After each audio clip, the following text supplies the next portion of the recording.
Bismillah ar-Rahman ar-Rahim. Allahumma salli ala Muhammadin wa ali Muhammad. Assalamu alaikum to anyone who may be tuning in to this short video, and welcome also to anyone who may be passing by. And in today's video I'm going to be talking a little bit about modernity and what it is, because I have addressed the issue of modernity in quite a few of the videos on this channel, and someone made the point about, well, how do you define modernity?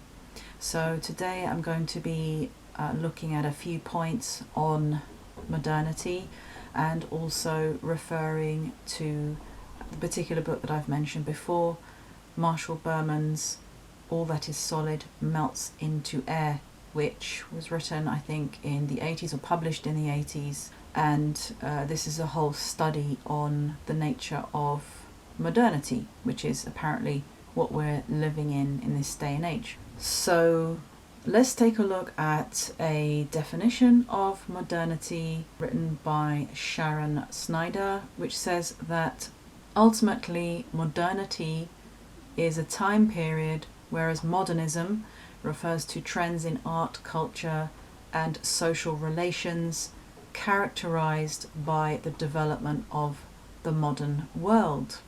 Modernity, the self-definition of a generation about its own technological innovation, governance and socio-economics. To participate in modernity was to conceive of one's society as engaging in organizational and knowledge advances that make one's immediate predecessors appear antiquated or at least surpassed. So this is what I've mentioned in previous videos, this attitude to the past, which is like, oh, it's old-fashioned, it's backward, we don't do that anymore. I've mentioned it in other videos as well, like a favorite term is, oh, that's so medieval, like medieval's supposed to be really backward, and this is applied to Islam. Oh, it's so medieval, as in that word by definition implies that we don't do that anymore, like, you know, grow up, move on, catch up. That's what the general attitude is, an understanding. And it mustn't be forgotten that this attitude has been inculcated in people. This mentality has been nurtured in people over decades, so it just hasn't come out of nowhere. So Victorians thus appeared old-fashioned to a new generation of moderns at the beginning of the 20th century, and the motto of poets of the time was to make it new. More specifically, modernity was associated with individual subjectivity, scientific explanation and rationalization. So by subjectivity we can see that the subject of subjectivity was somewhat dealt with in the Romantic era in the early 19th century, as in one's own personal feelings and impressions about life, about existence, the prominence of the individual, the importance of the individual, and this was seen as part of this idea of someone's personal genius. You know, this is when the individual genius of somebody started to be celebrated, and we still see that today in today's culture, where individual talents are celebrated, individual gifts are celebrated. But this wasn't always the case in all cultures and in all periods of history. So let's have a look at a little bit more at this definition. So we see the rise of nation states, the increase in financial exchange and communication, and this definition can be found on britannica.com/topic/modernity.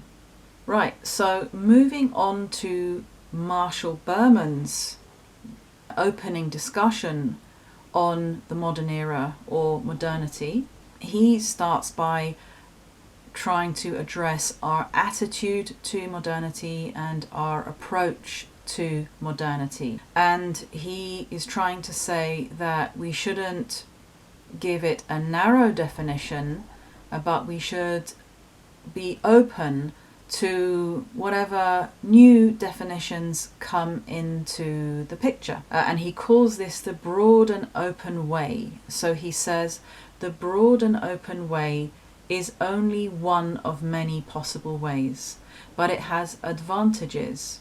It enables us to see all sorts of artistic, intellectual, religious, and political activities as part of one dialectical process, and to develop creative interplay among them. So this is where, I mean, we can immediately pick up on this point that Marshall Berman is making, that he has in his mind, that everything that is done today, all creative activities, thinking, discoveries, artistic endeavours, and so on and so forth, are all part of one kind of harmonious process. And here he calls it the dialectical process. So the word dialectics has different meanings or connotations depending upon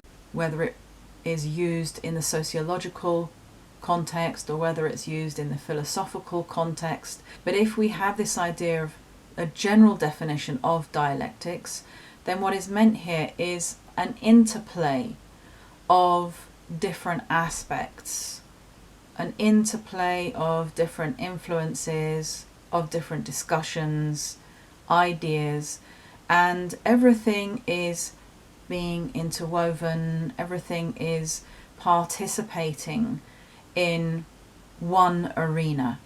And through this dialectical process, which could also be called in philosophy the Socratic method, through this dialectical process, people are step by step getting closer to the truth. Or maybe, as the postmodernists like to say, you can never really reach the truth, you can only reach a truth. So this dialectical process where people are constantly seeking out what is real, what is authentic, to use a popular word today, all of this comes together in the search for greater understanding and in the desire to get closer to the truth or to get closer to a truth. And so we are all participating in this dialectical process. Now, I already have an issue with Marshall Berman's point here, because I don't know whether he is applying this idea to the entire world.